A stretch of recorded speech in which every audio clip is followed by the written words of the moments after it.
Hello friends, welcome to my YouTube channel team Aman Chawla. आज मैं आया हूँ शालीमार वन वर्ल्ड ग्रुप को कवर करने। ये टाउनशिप अमर शहीद पथ पे गोमती नगर एक्सटेंशन में लोकेटेड है और जैसा इस बिल्डर का नाम है वैसा इस बिल्डर का काम है। लखनऊ का most renowned most prestigious group अगर कोई है तो शालीमार ग्रुप है। अब तक अप्रॉक्सीमेटली 20 प्रोजेक्ट डिलीवर्ड कर चुके हैं और बहुत मार्केट में एक ब्रांड लॉयल्टी, लोगों के मन में एक बहुत अच्छी फॉलोइंग, एक बहुत अच्छा फीडबैक है सभी कस्टमर्स के मन में शालीमार ग्रुप को लेके। और ये टाउनशिप जिसको आज मैं कवर करने आया हूँ, वन वर्ल्ड, इसके बारे में मुझे बहुत सारी क्वेरीज मिल रही थी, तो मैंने सोचा आज इस प्रोजेक्ट को कवर करते हैं। ये लोकेशन जो है गोमती नगर एक्सटेंशन सेक्टर 7 से लगी हुई लोकेशन है, जहाँ पे इकाना क्रिकेट स्टेडियम और बाकी सारे लोकेशन एडवांटेजेस जैसे मॉल्स, हॉस्पिटल्स, स्कूल्स, सारी चीज़ें अवेलेबल हैं यहाँ पे। सब कुछ बहुत अच्छे, वो भी बड़े बड़े ब्रांड्स यहाँ पे सब आ रहे हैं। फिनिक्स जैसा ब्रांड अपना मॉल ला रहा है, लुलू जैसा ब्रांड अपना यहाँ पे मॉल लेकर आए हैं। कैंसर हॉस्पिटल है, आपका इकानापुरी स्पोर्ट सिटी है जिसमें इंटरनेशनल स्टेडियम रेडी हो चुका है और बाकी football stadium by next year तक ऑपरेशनल शायद हो जाएगा। तो लोकेशन वाइज तो कोई कमी नहीं है इस लोकेशन में। लेकिन आज क्योंकि ये 200 एकड़ की टाउनशिप है, इसके अंदर में सब प्रोजेक्ट्स हैं। शालीमार ने अपनी इस मेन टाउनशिप को कुछ डिफरेंट प्रोजेक्ट्स में डिवाइड किया, जिसमें से एक है शालीमार विस्टा, एक है शालीमार बेलवेडर 1, बेलवेडर 2, बेलवेडर 3, ये सब बेलवेडर कोर्ट। एक्चुअली ये सब projects Shalimar one world township का पार्ट हैं। एक एक करके इन प्रोजेक्ट्स को कवर करेंगे। इसी टाउनशिप में एक और एफएसआई मतलब एक लैंड पार्सल जो है वो शालीमार ने सेल ऑफ किया था। वन ओक कंपनी एक प्रोजेक्ट है, वन ओक एटमॉस, वो भी अपना प्रोजेक्ट इसी टाउनशिप के अंदर ही अपना बना रहे हैं। इसी में एक कमर्शियल भी आना है। Provision for schools and hospitals भी इसी टाउनशिप के अंदर दिया, बिकॉज 200 एकर्स की टाउनशिप एक दिन में नहीं बनती, एक साल में नहीं बनती। इस तरीके इतनी बड़ी स्केल की टाउनशिप को कंप्लीट होने में 20 से 25 साल लग जाते हैं। और क्योंकि शुरुआत इसकी 3 से 4 साल पहले हुई है, तो अभी सिर्फ एक प्रोजेक्ट जो शालीमार विस्टा जो कि 2017 में लॉन्च किया गया था, उसकी अभी पोजीशन ऑलरेडी दिए जा चुके हैं। कुछ फैमिलीज 50 to 60 फैमिलीज रह रही हैं और कुछ फैमिलीज नियर अबाउट अगले एक साल के अंदर अप्रोक्सीमेटली 70, 80, 100 फैमिलीज और शिफ्ट हो जाएंगी। आज हम बात करेंगे शालीमार विस्टा के बारे में, और अगर समय ने परमिशन दी तो मैं बेलवेडर को भी इसी वीडियो में कवर करूंगा, नहीं तो मैं उसको नेक्स्ट वीडियो में अपलोड करूंगा, बेलवेडर 1 को। चलिए स्ट्रेट अवे चलते हैं, पहले प्रोजेक्ट को देखते हैं, उसके बाद लास्ट में मैं विस्टा के बारे में मेरा क्या ओपिनियन है मैं आपके साथ शेयर करूंगा और अपने हिसाब से क्रिटिक रेटिंग दूंगा।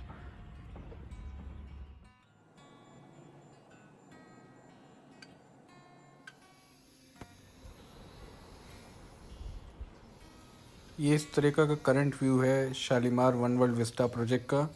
टावर्स रेडी हो चुके हैं, फैमिलीज शिफ्ट हो चुकी हैं और सामने की तरफ दूसरे प्रोजेक्ट्स का कंस्ट्रक्शन चल रहा है। और ये एंट्रेंस लॉबी है टावर की।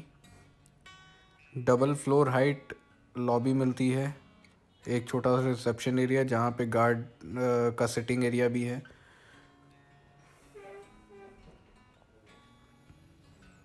और ये जैसा कि मैंने एक बार पहले भी ये व्यू दिखाया, ये मैं इस टावर्स के व्यू दिखा रहा हूँ, इस तरीके से हैं। और ये मैं कवर कर रहा हूँ आज Shalimar one world Vista project को, जिसमें ये 3 BHK फ्लैट है, 1850 स्क्वायर फुट का एरिया है, सुपर बिल्टअप एरिया। ये ड्राइंग डाइनिंग लॉबी है, ये ड्राइंग एरिया है, लिविंग रूम जिसको कह सकते हैं।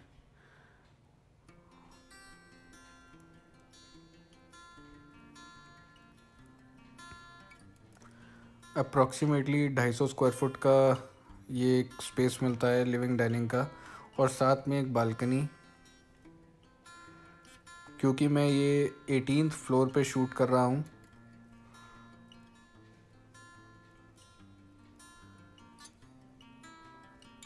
तो जो व्यू है इस बालकनी से ऑलमोस्ट मुझे लखनऊ के गोमती नगर विभूति खंड की बिल्डिंग्स, फन मॉल के सामने की बिल्डिंग्स, अच्छा व्यू मिल रहा था यहाँ 18 फ्लोर से।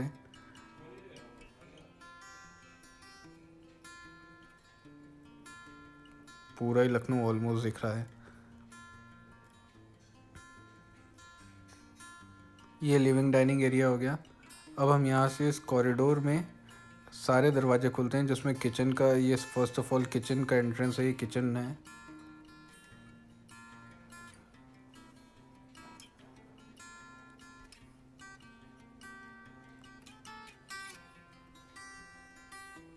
जो वॉकिंग स्पेस किचन में मिलता है अप्रॉक्सीमेटली 6 फीट का, और लंबाई में अगर मैं बात करूँ तो लगभग 8 से 10 फीट का। और ये साथ में सर्विस बालकनी है। 1 करोड़ के फ्लैट में सर्विस बालकनी को देखिए आप। पता नहीं क्यों बिल्डर्स सर्विस बालकनी पे फोकस नहीं करते हैं। बहुत छोटी लगी मुझे सर्विस बालकनी।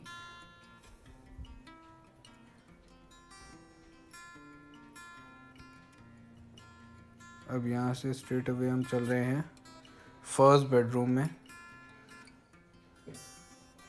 बेडरूम का साइज़ ठीक ठाक है, अप्रॉक्सीमेटली 11 बाय 12 साढ़े 12 का रूम है। वार्डरोब स्पेस अलग से दिया गया है।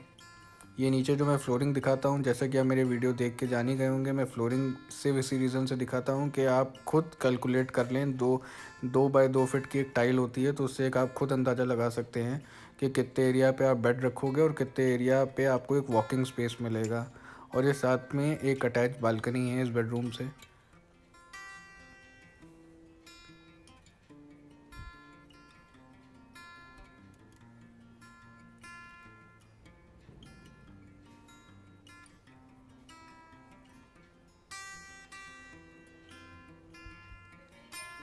अब ये हम यहाँ से चल रहे हैं सेकंड बेडरूम।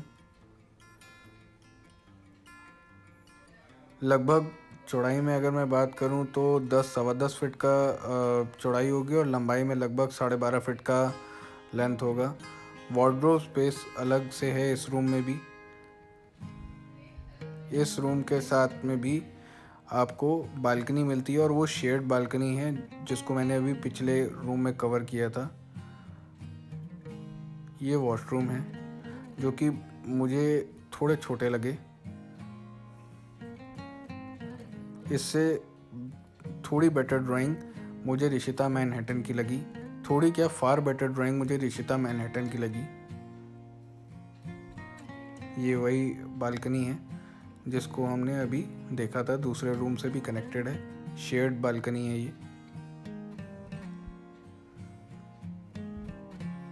अब इसी कॉरिडोर में तीसरा रूम, जो कि मेन रूम मास्टर बेडरूम है, जिसमें वुडन फ्लोरिंग होगी। इसमें अभी हुई नहीं है, वुडन फ्लोरिंग की जाएगी इस बेडरूम में अभी। ये अलग से ड्रेसिंग एरिया या वार्डरोब स्पेस, जिसको भी आप जिस तरीके से भी इसको यूज़ करना चाहें। और साथ में ये वॉशरूम।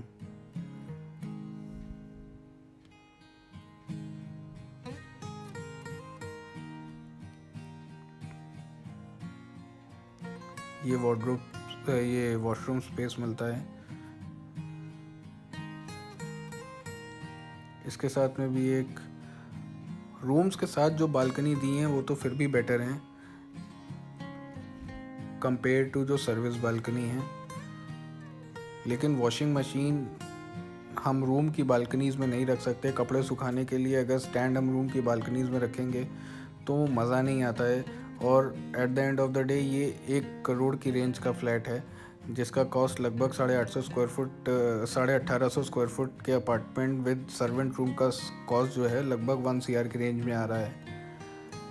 और ये एक कॉमन वॉशरूम है, जो एक बेडरूम जिसमें वॉशरूम नहीं था उससे भी आप एक्सेस करेंगे इसको।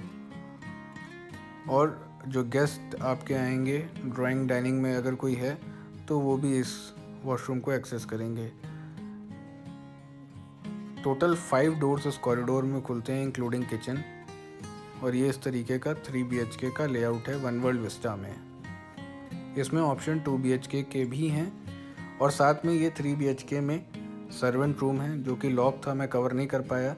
ये बाहर से ही एक्सेस कर सकते हैं, अंदर से कोई कनेक्टिविटी नहीं दी है सर्वेंट के लिए।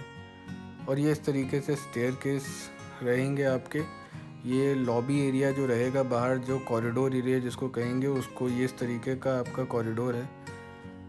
2 लिफ्ट्स हैं एक फ्लोर पे और 4 फ्लैट्स हैं। कॉरिडोर एरिया तो बेटर है, अच्छा है। एक नेचुरल लाइट भी आ रही है, वेंटिलेशन भी अच्छा है। ओवरऑल मुझे बहुत ज़्यादा खास अच्छा नहीं लगा लेआउट में ये प्रोजेक्ट। टावर्स ऑलरेडी बन चुके हैं, फैमिलीज़ ऑलरेडी शिफ्ट हो चुकी हैं कुछ। जैसा कि आपने अभी इस प्रोजेक्ट को देखा, मैंने आपको अभी 3 BHK का एक अपार्टमेंट जो कि विद सर्वेंट रूम आता है वो आपके साथ अभी इसको दिखाया है, जिसका साइज़ लगभग 1850 स्क्वायर फुट है। रेट की अगर मैं बात करूं तो कंपनी का रेट 5000 रुपीज़ पर स्क्वायर फुट का चल रहा है। तो मोटा मोटी 3 BHK का कॉस्ट जो है वो 90 से 1 CR की रेंज में, 95 से 1 CR की रेंज में इसका कॉस्ट करेगा ऑल इंक्लूसिव। और 3 BHK प्लस सर्वेंट के अलावा इसमें एक 2 BHK का भी ऑप्शन आपको मिल जाता है। लेकिन अब मैं इस प्रोजेक्ट के बारे में थोड़ा सा, लोकेशन तो आप लोग सब जानते हो, मैं ऑलरेडी रिशिता मैनहट्टन में भी कवर किया है, सुशांत गोल्ड सिटी में भी कुछ प्रोजेक्ट्स को कवर किया है, तो लोकेशन के बारे में मैं ज़्यादा बात नहीं करूँगा, मैं स्ट्रेट अवे इस प्रोजेक्ट के बारे में बात करूँगा। इस प्रोजेक्ट में विस्टा में जो मुझे प्रॉब्लम लगी, एक तो कॉमन प्रॉब्लम है विद वन वर्ल्ड, तो जो वन वर्ल्ड के साथ प्रॉब्लम है वो चाहे वन वर्ल्ड हो, चाहे विस्टा हो, चाहे बेलवेडर 1, 2, 3 जो भी प्रोजेक्ट्स हैं उनके साथ सेम प्रॉब्लम है। शालीमार वन वर्ल्ड का जो अप्रोच रोड है, जो कनेक्टिविटी है, वो इतनी अच्छी नहीं है। एक्चुअली अगर आप कानपुर रोड एमओसी एयरपोर्ट की तरफ से आ रहे हैं या सुल्तानपुर रोड रायबरेली रोड की तरफ से आ रहे हैं तो आपको गोमती नगर एक्सटेंशन के अंडरपास से होते हुए आना पड़ेगा, जो कि रोड भी अभी मेंटेन नहीं है, बहुत कंजस्टेड है। क्योंकि ये 200 एकड़ की टाउनशिप है, तो आप सोच सकते हैं कि कितनी फैमिलीज़ एक टाउनशिप, अगर एक छोटी सी 3 एकड़ 4 एकड़ की टाउनशिप होती है तो उसमें 300 से 400 फैमिलीज़ होती हैं, और एक फैमिली में अगर 3 लोग भी माने तो 1200 से 1300।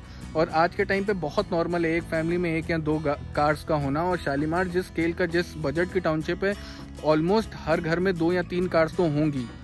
ये देखते हुए मुझे लगा फ्यूचर में अगर कनेक्टिविटी का ऑप्शन शालीमार ने अभी नहीं सोचा, जो कि उनकी प्लानिंग में है, लेकिन अगर एग्जीक्यूट नहीं हो पाया just in case, because government policies पे सारी बातें बहुत डिपेंड करती हैं, तो कनेक्टिविटी वाइज में वन वर्ल्ड के साथ बहुत बड़ा इशू है। जो अप्रोच रोड है वो कनेक्टिंग रोड जो है वो इतनी अच्छी नहीं है, और जो अप्रोच रोड जो 24 मीटर की दी है वो 200 एकड़ की टाउनशिप को देखते हुए पतली लगती है। आज ही अभी अगर एक साथ में 15-20 गाड़ियाँ एक साथ निकलें तो कंजस्टेड से फीलिंग आती है।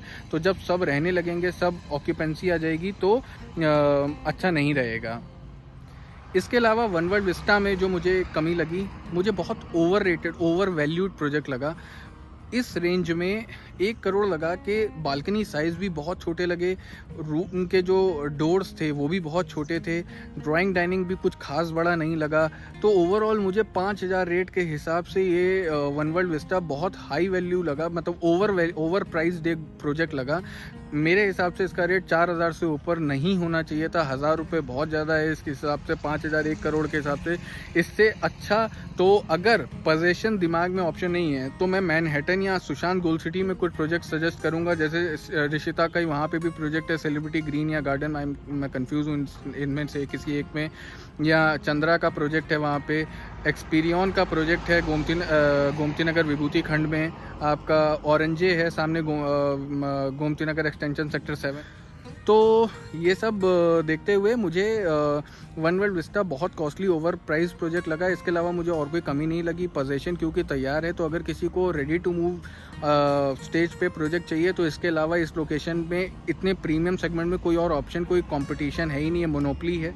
और दूसरा जो मुझे एक डिसएडवांटेज लगा वो ये है कि ये टाउनशिप अभी जैसा कि 3 साल पहले स्टार्ट हुई है, अभी रेजिडेंशियल कॉम्प्लेक्सेस शालीमार लगभग एवरेज देखा जाए तो हर साल एक नया प्रोजेक्ट लॉन्च कर रहे हैं। विस्टा लॉन्च किया, फिर बेलवेडर कोर्ट 1 लॉन्च किया, फिर 2 लॉन्च किया, बेलवेडर 3 लॉन्च किया। लेकिन अभी कमर्शियल यहाँ पे डेवलप होने में, कमर्शियल मार्केट को यहाँ डेवलप होने में अगर बेसिक रिक्वायरमेंट के लिए कुछ भी चाहिए तो गोमती नगर एक्सटेंशन जाना पड़ेगा, या गोमती नगर पत्रकारपुरम जाना पड़ेगा, या सुशांत गोल्ड सिटी का मार्केट एक्सेस करना पड़ेगा। अभी इस टाउनशिप के अंदर अभी के लिए जो लोग रह रहे हैं उनको यही 2-3 एरियाज़ है जो उनके पास है। तो अगर कोई ओल्ड एज, कोई घर में 60-65 ईयर्स के कोई अपने पेरेंट्स के लिए प्लान कर रहे हैं और बच्चे बाहर रहते हैं, तो अगर उनको खुद ड्राइवर्स वगैरह हैं तो कोई इशू नहीं है। अगर खुद मैनेज करना है तो थोड़ा इशू आ सकता है, ये मुझे लगा। बाकी ओवरऑल शालीमार एक बहुत रेप्यूटेड नेम है, कंस्ट्रक्शन क्वालिटी बहुत अच्छी है, पोजीशन टाइमली है, लोकेशन बहुत अच्छी है।